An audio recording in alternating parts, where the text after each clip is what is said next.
Okay, I had to move my car, and I could not drive and film, safety first. But anywho, um, being childless. So, childless in the various decades of your life may look very different. And again, I'm not, speaking about every woman that exists, but I can speak with a certain amount of clarity and certainty. One, because I'm childless, and two, because I'm just a person that people speak to very honestly. And there are a lot of things that people may not say to one another. They may not share with their partners. They may not share with their best friends, sisters, siblings, or what have you, because if this is not something that you deal with, quite honestly, it may not be something that you understand, right?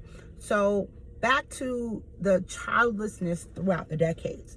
So being childless when you are 20 or in your 20s, for me and for many others, it's a time where you want to explore, you want to be free, you want to kind of determine what your life is going to look like. You're exploring partners and the like. So being childless in your 20s, especially if you are in a lot of communities where there's teenage pregnancy and things like that, there's kind of a stigma around being, having a child and being young. Also, unless you are a younger person or in your 20s and you marry, then the conversation would really be, you need to first establish yourself, establish a relationship. And I think most people who desire upward mobility and desire to have some level of foundation in their life may make that decision. Now, ideally, those years in your 20s are the best years reproductively. They're the ideal years, actually, to have children. And if we look at society and the way society has changed, maybe 100 years ago, when people by the time they were in their 20s, they had 5 and 6 and 7 and 10 kids because they started a lot earlier. Life expectancy was a lot shorter. So people living to be 50 was a feat in different eras. Here we are today where being in your 20s means something different. So again, childlessness in your 20s, you may, if you're in your latter portion of your 20s, let's say you've gone to university or college, you've accomplished certain things, you may begin to think about stability. People in your life may be wondering, okay, like, what's going on? Are you interested? Are you in a relationship? Are you in a place where there's an expectation that in the very near future you will be having a child or beginning the process of being a parent? That normally happens in your 20s. Now in your 30s, it's a little bit different, because in your 30s there's an awareness that the tick-tock clock is beginning to tick. And oftentimes, because we live in a society where women who are in their late 40s, right? Recently, we've seen The Brat. Previous to The Brat, it was like Halle Berry, and there were just other women who were in their 40s or late 40s, almost 50, Janet Jackson, and we look at them and we're in awe because they're beautiful, they still look youthful, they still look healthy, but understand they still are the age they are, and understand that they are an anomaly, right? So when you're in your 30s, there's a certain understanding that if you want to naturally give birth, that time is of the essence. But you still are not necessarily pressured because, again, you feel young. You probably look young, and you're looking at the greater populace and all these people who are much older than you, and they're still having children. But there's an awareness, right? What's going on? Your job, people around you, you're going to baby showers, you've been to tons of weddings. All of these things have happened, and that little voice is beginning to kind of talk to you saying, when is it going to be me? Now, depending on how you were raised, what, social pressures, all of those things may differ.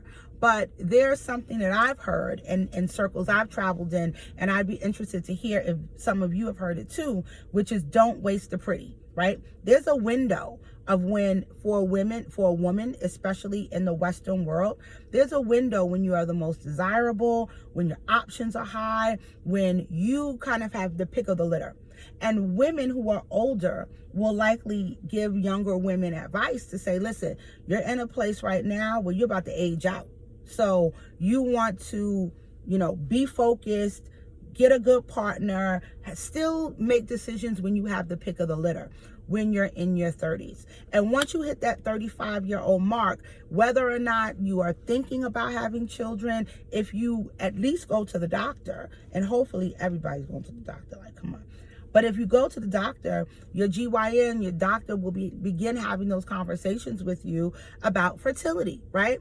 And we often don't want to have those very uncomfortable conversations, but they're necessary, right?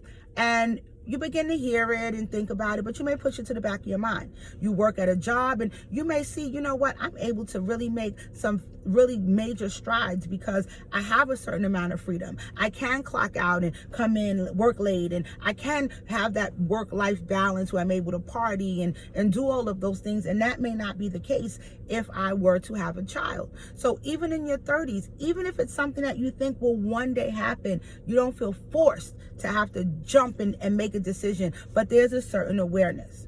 Now, when you go to your 40s, you're transitioning. Now you've hit that mark where it's like, okay, there's a certain awareness that you have where you think, okay, I could still have a kid naturally. I'm like 39, 40. So-and-so in my family may have had children later in life. Or again, I have these celebrities that in my mind who I've seen who have had children. I may know people who have had a lot of children and they've still been having children in their 40s. So I believe, like, okay, I can do it. Maybe now I finally met the partner, or maybe I don't still have the partner. Maybe now I have the money, or maybe I don't have the money. Or just maybe now I've helped enough people with their children. I've babysat, I've done auntie duty, I've been godmother of the year, I've been to 1 million baby showers, birthday parties, bar mitzvahs, bat mitzvahs, all kind of things that celebrate other people's children. And maybe now I want to have that experience.